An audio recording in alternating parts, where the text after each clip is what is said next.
नमस्कार मंडळी मी गणेश ठाकरे न्यूज आगरी या चॅनलवरती आपलं सहर्ष स्वागत आहे। मंडळी, मुख्यमंत्री फडणवीस यांच्या माध्यमातून सांगितल्याप्रमाणे शेतकऱ्यांची सरसकट कर्जमाफी केली जाणार आहे।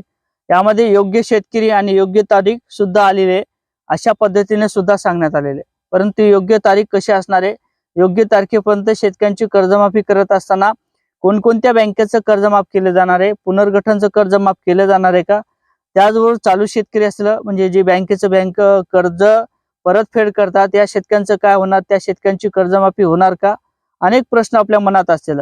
एकंदरीत शेतकऱ्यांची कर्जमाफी करत असताना काय काय अटी टाकल्या जातील, काय नियम टाकले जातील, याची माहिती आपण या व्हिडिओच्या माध्यमातून घेणार आहोत। आणि त्याचबरोबर जे काही कार्यकारी समिती असेल त्यांच्या माध्यमातून सुद्धा बँकेचे कागदपत्र म्हणजे शेतकऱ्यांचे कागदपत्र, 7/12, होल्डिंग, आधार कार्ड, बँकेचं पासबुक, फार्मर आयडी अशा पद्धतीने डॉक्युमेंट घेण्याचे काम सुरू झालेले। मग आपण का दिले नाही पाहिजेत, कोणत्या बँकेचे कागदपत्र सध्या जमा केले जात आहेत, कोणत्या बँकेचे कागदपत्र जमा करण्याची गरज नाही किंवा त्यांची जी काही प्रक्रिया असेल ती कशी असणार आहे, कधीपर्यंत हे कागदपत्र जमा केले जाणार आहे आणि आपण कागदपत्र देत असताना काय काळजी घेतली पाहिजे, कोणते कागदपत्र दिले पाहिजेत, सविस्तर माहिती या व्हिडिओच्या माध्यमातून समजून घेण्याचा प्रयत्न करणार आहोत। तर मंडळी, मी गणेश ठाकरे न्यूज आगरी चॅनलवरती आपलं सहर्ष स्वागत आहे।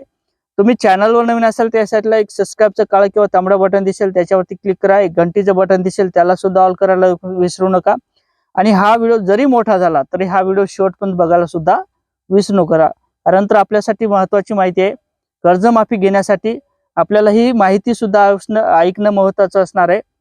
आणि त्याचबरोबर जर ही माहिती ऐकत असताना किंवा आपण स्किप करून जर ऐकली तर आपल्या लक्षात येणार नाही नेमकं काय घ्यायचंय, काय द्यायचंय आणि कर्जमाफीची परत आपण वाट बघू, परत बँकेचं कर्जमाफ होणार नाही। यासाठी नीट शेवटपर्यंत हा व्हिडिओ बघा, कारण तर हा व्हिडिओ महत्त्वाचा असणार आहे। म्हणजे ज्या अर्थी शेती पिकाचं मोठ्या प्रमाणात नुकसान झालेले आहे, राज्य सरकारच्या माध्यमातून जे काही अधिवेशन होतं त्या अधिवेशनात सांगितलेले, मुख्यमंत्री फडणवीस यांच्या माध्यमातून शेवटच्या टप्प्यात सांगितलेले की आम्ही योग्य वेळ आणि योग्य शेतकरी आल्यानंतर शेतकऱ्यांची कर्जमाफी करू, असं सुद्धा स्पष्ट करण्यात आलेले आहे। आणि 30 जून पर्यंत यापूर्वीच शेतकऱ्यांची कर्जमाफी केली जाईल असं सुद्धा स्पष्ट करण्यात आलेले आहे। परंतु जे काही बँकेचं कर्ज असेल हे पुनर्गठित केलेल्या शेतकऱ्यांचं काय होणार, असाही आपल्या मनात प्रश्न असेल। आम्ही तर बँकेचं नेहमी कर्ज परतफेड करतो, आमची कर्जमाफी होणार का, असाही आपल्या मनात प्रश्न असेल। आणि त्याचबरोबर कागदपत्र देताना काय काय दिले पाहिजे, विशेषतः आपल्याला बँकेचं जे काही 7/12 असतील, शेतकऱ्यांचे जे काही 7/12 असतील, त्याचबरोबर तुमचे होल्डिंग असतील, असे जेवढे कागदपत्र आपण बँकेचं कर्ज घेताना दिले होते ते सगळ्याच्या सगळ्या बँकेच्या 7/12 शेतकऱ्यांच्या 7/12 8 म्हणजेच होल्डिंग हे सगळे कागदपत्र द्यायचे। त्याचबरोबर आतापर्यंत तुम्ही आधार कार्ड अपडेट केलं नसेल तर ते आधार कार्ड अपडेट असणं महत्त्वाचं असणार आहे। त्याचबरोबर तुमचं बँकेचं कर्ज घेतलेलं जे काही पासबुक असेल सेव्हिंगचं, हे सेव्हिंगचं पासबुक हे एकत्र असावं, म्हणजेच जॉईंट नसावं।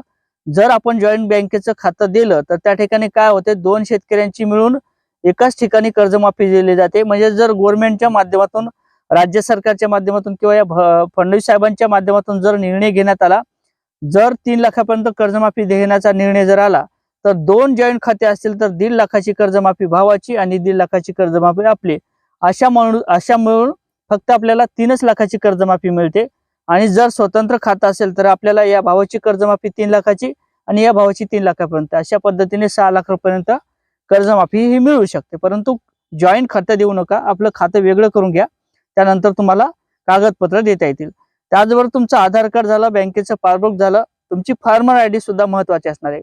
फार्मर आयडी यासाठी लागणार आहे की आपली जी काही बँकेची माहिती असेल, जे काही 7/12ची माहिती असेल ती पूर्ण गव्हर्नमेंटकडे जाईल आणि जेवढं काही बँकेचं कर्ज असेल ते आपल्याला माफी दिली जाईल।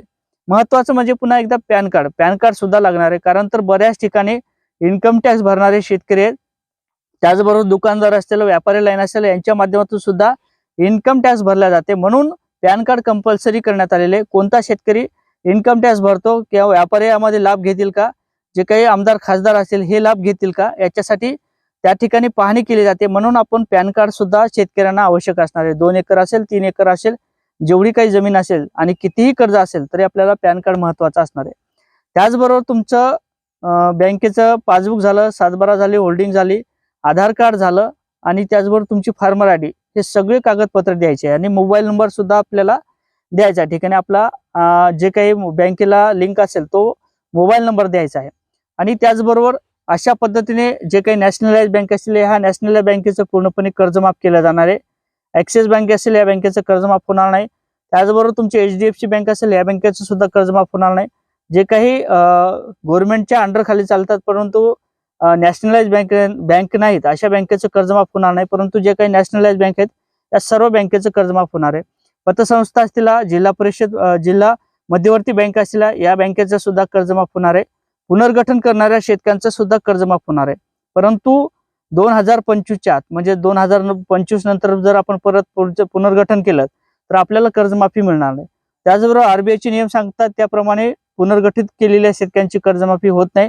कारण तर तो शेतकरी हा सक्षम आहे बँकेचं कर्ज भरण्यासाठी, म्हणून त्या बँकेचं त्या शेतकऱ्यांचं कर्ज माफ होत नाही. अशा पद्धतीने जर आपण आतापर्यंत कागदपत्रे नसतील दिले तर कागदपत्र हे देऊन टाका. जे काही मध्यवर्ती सहकारी बँक आहेत त्यांच्या माध्यमातून सुद्धा कागदपत्र जमा करण्याची प्रक्रिया सुरू झालेली आहे. आणि जे काही नॅशनलाइज बँक असतील त्या बँकेच्या माध्यमातून सुद्धा कागदपत्र घेतले जातील. परंतु सध्या त्या गोष्टीसाठी टाइम त्या नॅशनलाइज बँकेची जे काही कागदपत्राची प्रक्रिया असेल ती नंतर घेतल्या जाईल. कारण तर ह्या सगळ्या बँक ऑनलाईन आहेत, म्हणून या विशेषतः या बँकेचे जे काही कागदपत्र आहेत ते सुद्धा देण्याची गरज पडणार नाही असं सुद्धा सध्याच्या परिस्थितीला दिसत आहे. आता जे काही बँकेचं कर्ज असेल ते पूर्णपणे माफ केले जाणार आहे. 2 लाख असेल, 3 लाख रुपये असेल, असं सर्व काही आपलं बँकेचं कर्ज हे माफ केलं जाणार आहे. शेतकऱ्यांचा 7/12 हा पूर्णपणे कोरा केला जाणार आहे असं सुद्धा कुठेतरी स्पष्ट होताना दिसत आहे. असेच नवीन अपडेट घेण्याकरता नक्की चॅनलवर नवीन असाल तर चॅनलला सबस्क्राईब करा. व्हिडिओ आवडला तर लाईक आणि शेअर करायला सुद्धा विसरू नका.